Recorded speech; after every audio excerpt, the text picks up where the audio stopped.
It's low tide on this side anyway. It sort of stops being tidal whilst here. Look at the weirs. How low the tide is and how ferocious the weirs are. Now they're doing some repair work. This is Teddington Lock, or at least it will be over the next bridge. So good morning, it's Saturday. How nice to see you. Welcome to another episode of Toby Stupid Vlog. There's Teddington Lock, that's the end of the tidal Thames. From this point onwards, it's just a regular river with no tide. I'm just going to go for a little walk through Ham. I'll explain why in a mo. So obviously I'm on my way back from RHP. We had an away morning. I say obviously, this is the only time I really do this walk other than yesterday. You might have seen I walked to Ham, but no further. So we had an away morning, which meant I had to get up about 8 o'clock. But from 9 o'clock to about 1, we've had long conversations about one particular development project that's been in the background the whole time I've been at RHP, but hasn't yet started. Lots of the planning, lots of the financials and consultants and consultation with residents has been going on since I can remember, but we're kind of getting to the sharp end now where soon decisions will be made, important decisions about whether it goes ahead. That's why we had an away morning, and it's actually still nice, so I thought I'd walk back because I always do this walk in the other direction. So this is Ham. On the left you can see Ham Lands, which is a fantastic belt of green that runs along the riverside and around a sort of new part of the village of Ham. And this all was originally, it was aircraft factories during the Second World War at most of this land, and they all got demolished in the sort of 70s, early 80s. All of these houses were built. Some of them were built a bit earlier in the middle, but the ones around the edges, not these ones per se, but the ones behind me were built in the 80s and what have you. But this was all MOD land, and it was famous for just being a sort of sandbank really in the Thames. Anyway, I like Ham a lot. I like it for a number of reasons. One, the amount of green space. Two, you can see it's got very big roads but not a lot of cars, which is quite amusing. And also it's one of the most affordable places to live in this part of London by a wide margin, because primarily there is only 3 bus routes and there is no other public transport. And that has a massive impact on prices. Plus, objectively, they're not the prettiest houses, but you get good space. They're all quite square and the rooms are sensible sizes. So I really like Ham. That's why I come here a lot. Plus, there's a massive German population here. It's crazy how big it is. It's disproportionate, and that's why there's 2 German delis in one tiny little village. So back to what I was talking about. This is Ham Close. It is a selection of 5-storey buildings, and slightly shorter in some cases, which are, let's say, objectively not very attractive. They're also built in the 60s, not very well, but they're well loved by the residents, and they love this green space they've got around it, and they're well looked after. But the problem is they're very hard to maintain, and ultimately they would have to be seriously refurbished. So for years and years, RHP's been talking about the idea of redeveloping this site. So starting again, building some much nicer housing. And it's been a very long process, and been quite a long consultation. It's obviously very complicated and very expensive as well. And there is, or was, a couple of years ago, sort of broad support for the idea of a redevelopment. Provides the existing residents with better housing and some housing for new residents. There'd be more houses on the site. And today we've been talking about this redevelopment specifically.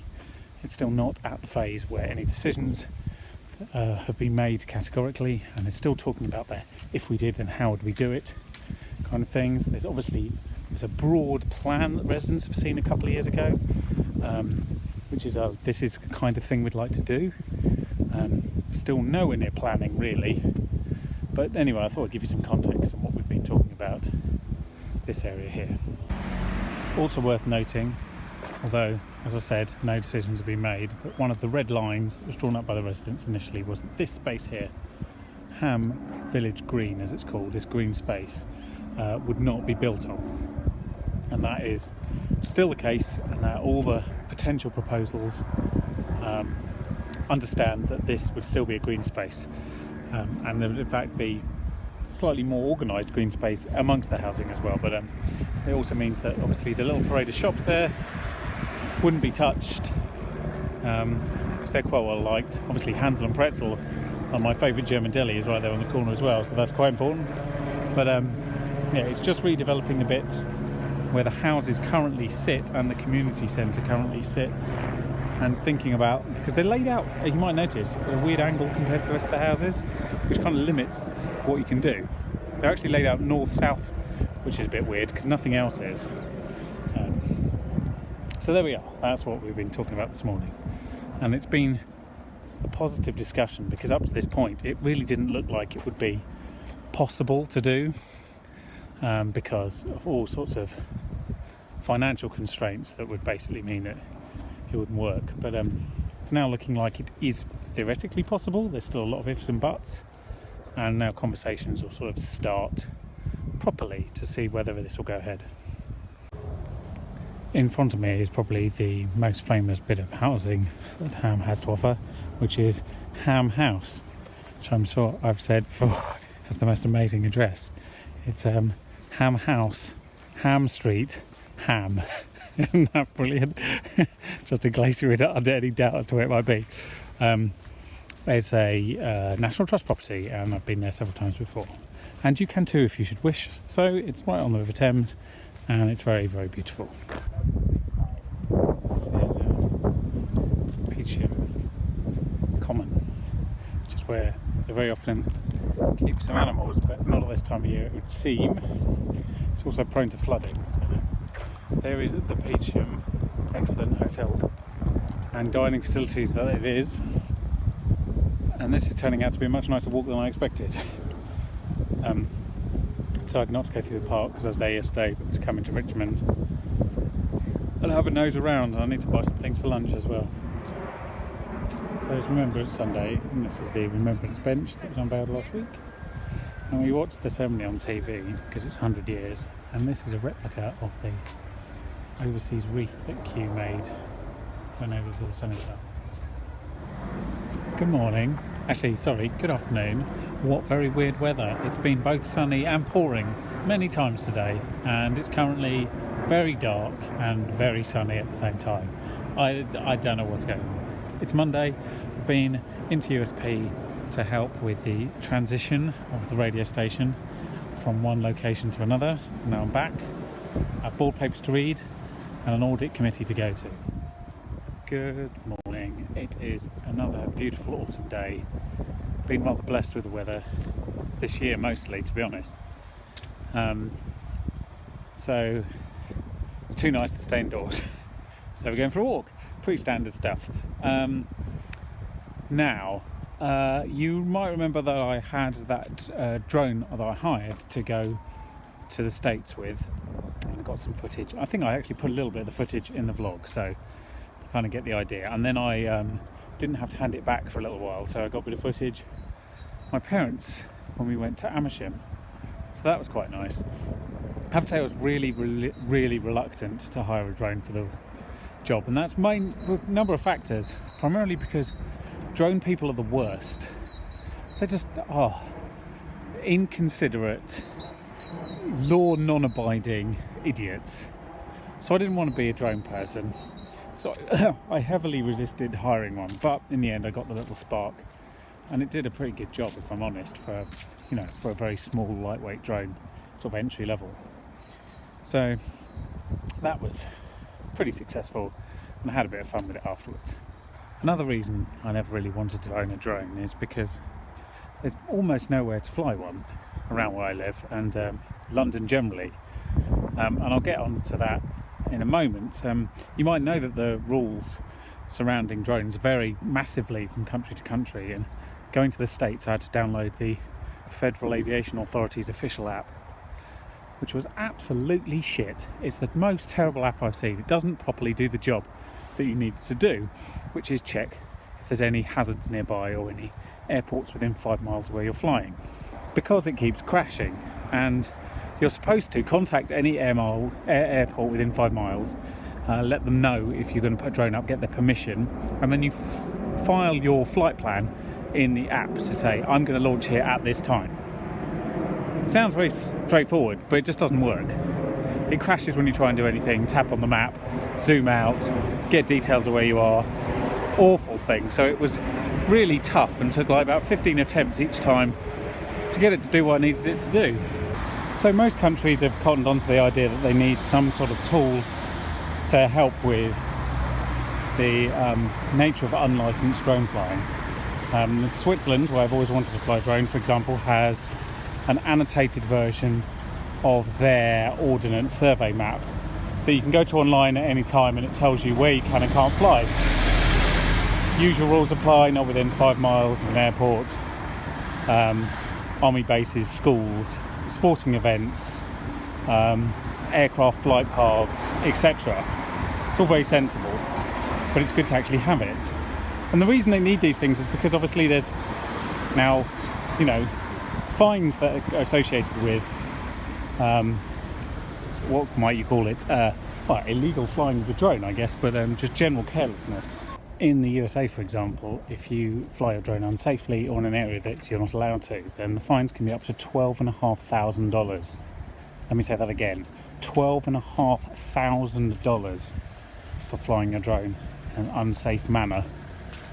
Obviously, you can be imprisoned for flying it in certain places, like around airports and that kind of thing, which is, I think, quite sensible.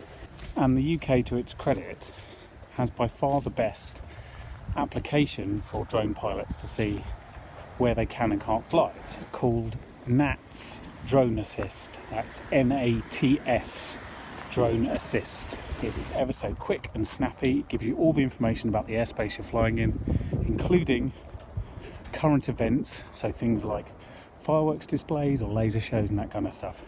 And you can easily log where you're going to fly a drone, so anyone else using the app can see that as well. So you don't want a drone to crash into another drone, for example, because you can do a lot of damage with a drone, an enormous amount of damage. So that is a great application. And also in the UK, if you want to fly your drone commercially, you have to get a license from the Civil Aviation Authority. There are several licensed bodies that do that, and it costs about £1,000, which is again very sensible. So here is a screenshot of the map around London, around where I am, showing all of the restricted airspace and hazards. Anyhow, after having the little DJI Spark for, you know, a couple of weeks longer than I originally intended, it was very good fun. Flew over the house, I checked my parents' gutters, all the sort of useful tasks you can perform when you have a flying camera. So I gave it back. You might remember I went back to Kensington to hand it back to the owner, having hired it. And yeah, I think I was a bit converted, if I'm honest, about the value of it as a videographic tool. And having flown tiny ones before DJI really got into the game, which were really hard to fly, the DJI products are very different. They are exceedingly easy to fly, and therefore a lot safer. So after dropping the Spark off, I decided that maybe I should look at actually investing in a drone. Not a big expensive one, can't afford to spend thousands on it because it's not going to get enough work to justify it, but one where I could make back the money reasonably quickly and was small and light enough, but actually, you know, the camera needs to be good because otherwise it's just a toy. So the Spark is really on the edge of being a toy, if I'm honest. Did the job, it was a good experiment, but it really wouldn't cut it if I wanted to shoot things with, you know, a bit of high dynamic range or a bit more cinematographic. So I had to look online, and I managed to find Mavic Air, which is sort of the next one up, but it actually folds smaller, shoots 4K, it's very nice. Managed to get one second hand, barely used, multiple batteries, propeller guards, controller, everything, for only a few £100. So I can then now apply to get my CAA drone pilot's license and start doing some drone camera work, which is very exciting to me. But as I said, there's still pretty much nowhere you can fly around this part of London. This is all Class D airspace around Heathrow, which has certain stipulations with it, which broadly mean that you can't fly above 400 feet and what have you, and there's a lot of them, but that's probably the most important one.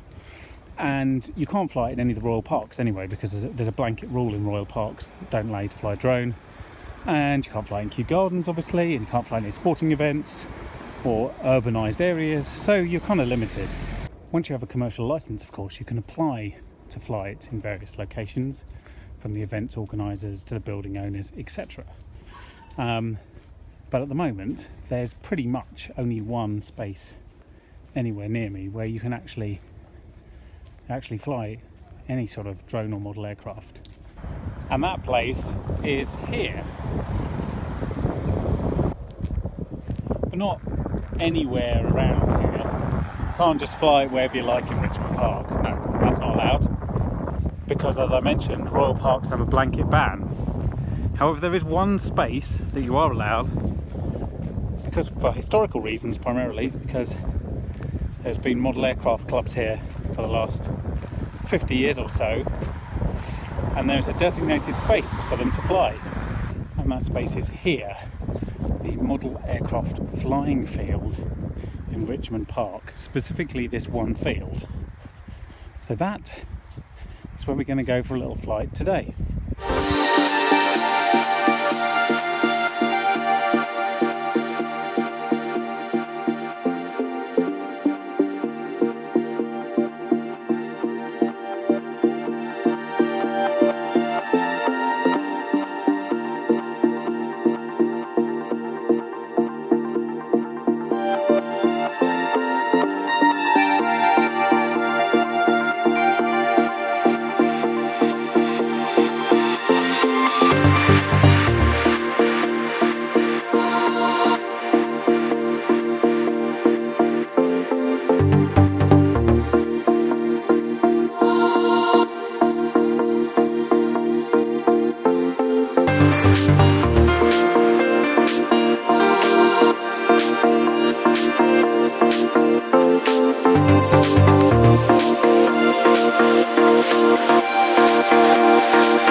Well, that was fun.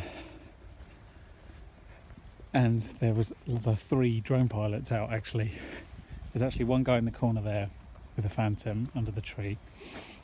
This guy here with his mate has also got a Mavic Air, and there was a guy initially who was launching from the top of this bin with some rather more professional looking quadcopter with detachable everythings. Anyway, I'm going to go home and have some lunch now. That was too exhilarating.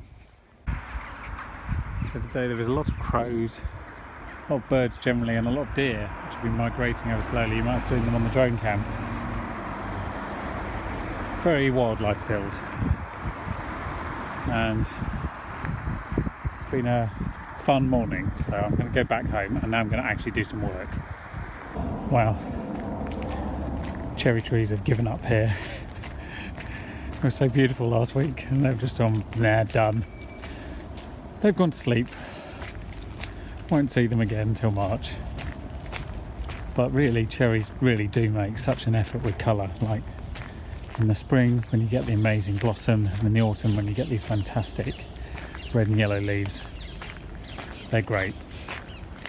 Just a shame we're going to have to wait a few months to see it again. high plane and a low plane to start this Wednesday. Going for a little walk to get some lunch, it's going the long way because exercise. Today I've got to piece together a few of the individual days from the American trip so that it's more usable later on. And I need to start a project that I've got for Adam and Tom, because I'm seeing Tom on Sunday, so I need to say that I've started. But it is a ridiculously nice day again. It's going to be like 16 degrees today and tomorrow. It's November. That's amazing. The bigger problem with November is, of course, that Christmas is approaching, and I have no idea either what I want for Christmas nor what anybody else might want. So I'm going to have to focus a little bit on that. At the weekend, hopefully, I don't know. I haven't got weekend. Walking on Sunday and away down Saturday. Maybe next week.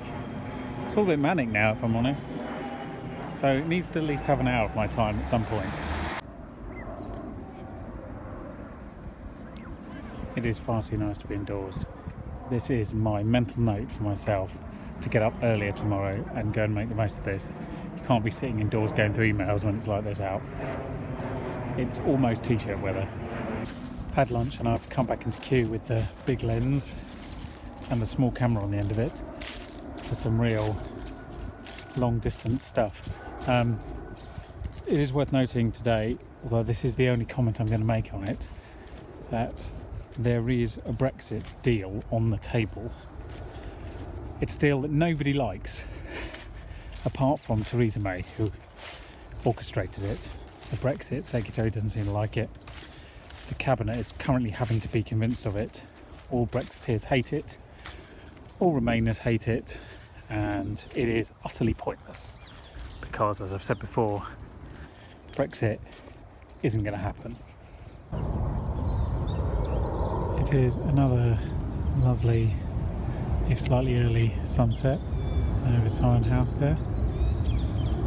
Planes coming in, having fun taking photos. Very productive in terms of being creative, at least. Maybe not what I set out to do earlier today, but it is still a thing. Nice sunset in the process of happening. It's going to be nice tomorrow, not because the sky's about to turn red, but because 3 apps on my phone tell me so. Besides which, there aren't any shepherds to really be delighted anymore. Afternoon, I'm just showing you this because this is the house that fell down a few years ago, the one in white. I say fell down, they were excavating for a cellar, and they didn't excavate very well and the whole house collapsed. So they were forced to rebuild it exactly as it was, which they've now done, minus the windows. But it has taken literally years, and I dread to think what the cost would have been. Well, there we go. Careful when you try and dig a cellar. That's the lesson of that story. It's not actually that late yet, but because it's been so hazy today, you can already see colour in the sky from the low sun. I'm just doing a bridge loop for my steps. It's very nice. It's just like, I don't know, an hour early. I said I wasn't going to say any more on Brexit. Let me just say this. So I clearly can't keep my word, but it's frustrating being this consistently right on it. It's frustrating because it seems very obvious, and yet the people we've charged with delivering the impossible don't seem to realise it's impossible.